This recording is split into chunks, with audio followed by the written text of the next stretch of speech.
Ernesto llegó al trabajo muy preocupado. Una vez más, tenía que pedir un adelanto de salario porque su sueldo como recepcionista no le alcanzaba para cubrir todos sus gastos. Mientras pensaba cómo iba a solicitarlo, vio llegar a su compañera Julia. Ella compartía recepción con él y tenía el mismo salario, pero Ernesto nunca le había escuchado quejarse por el dinero.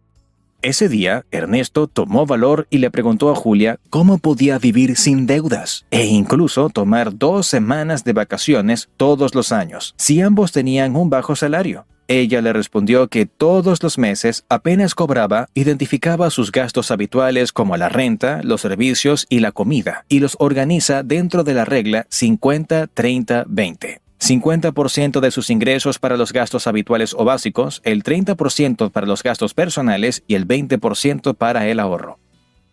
Ernesto ya estaba por abrir la boca para preguntar por ese porcentaje de ahorro, pero entonces Julia le aclaró que al principio no fue fácil ahorrar el 20% de su ingreso. Empezó con un 5% y poco a poco, a la vez que ajustaba sus gastos no esenciales, fue aumentando su porcentaje de ahorro hasta lograr la meta del 20%. De esta manera, Julia lograba mantener el equilibrio entre los gastos y los ahorros y nunca dependía de las tarjetas de crédito.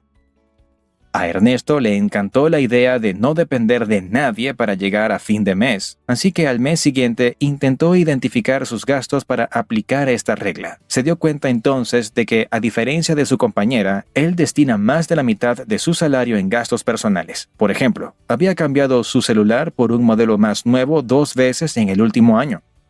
Cuando le contó esto a Julia, ella le explicó que para mantener los gastos no habituales a raya, siempre usaba la técnica de las 3 preguntas. ¿Necesito esto ahora mismo? ¿Estaré bien si no lo compro? ¿Tendré suficiente dinero después de comprar esto? Así, Ernesto se dio cuenta de que no había sido necesario cambiar su celular, que comprarlo le causó más problemas que soluciones, y sobre todo, que después el dinero no le alcanzaba. Hábito número 1. Planifica tus gastos a principio de mes y reduce al máximo todos aquellos que no sean esenciales. Cansado de hacer tantas cuentas, Ernesto empezó a tener hambre, así que salió a comprar comida para almorzar. El hotel donde trabaja está en una zona exclusiva, así que las opciones siempre son bastante caras. Solo en el almuerzo gastó $10 por un sándwich y una bebida.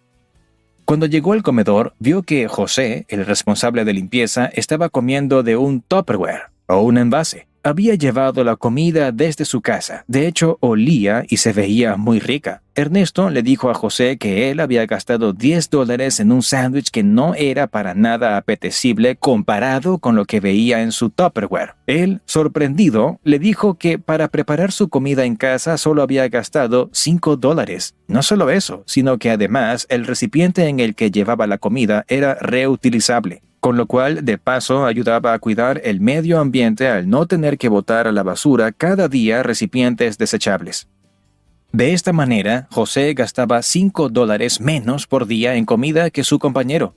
Ernesto, que había aprendido mucho de su charla con Julia, ahora estaba muy atento y se dio cuenta cómo él también podía empezar a ahorrar mucho si empezaba a incorporar estos buenos hábitos.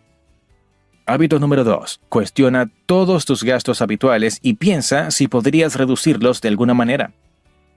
Ernesto reflexionó y se dio cuenta de que, si bien en apariencia su estilo de vida era mejor que el de su compañera, al final terminaba sufriendo porque el dinero nunca le alcanzaba. Finalmente, entendió que se había acostumbrado a un estilo de vida que costaba más de lo que ganaba. Si bien era un reto recortar sus deseos y vivir dentro de sus posibilidades reales, era mejor que estrangularse con deudas innecesarias.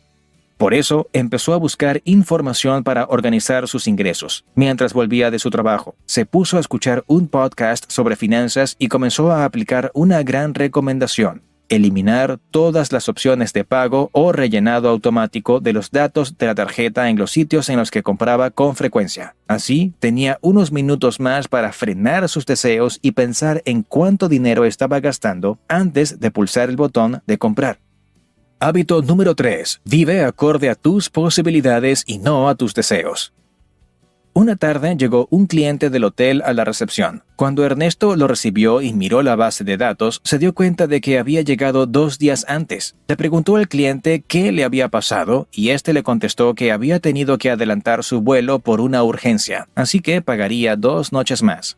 Ernesto se sorprendió cuando el cliente le dio el dinero en efectivo y no una tarjeta de crédito para pagar a cuotas. No entendía cómo podía sobrarle dinero para semejante gasto imprevisto. El cliente le contó que cuando era pequeño, su familia había tenido una vida muy dura y muchas veces el dinero no les alcanzaba. Su madre siempre guardaba 2 paquetes de arroz de más en una alacena. Así, si alguna vez su familia no conseguía suficiente dinero, tenía 2 bolsas de arroz para alimentarse. El cliente aprendió de esta experiencia y por eso siempre contaba con lo que él llamaba un fondo de emergencias. Así, siempre podía superar una crisis temporal o incluso una pérdida del trabajo.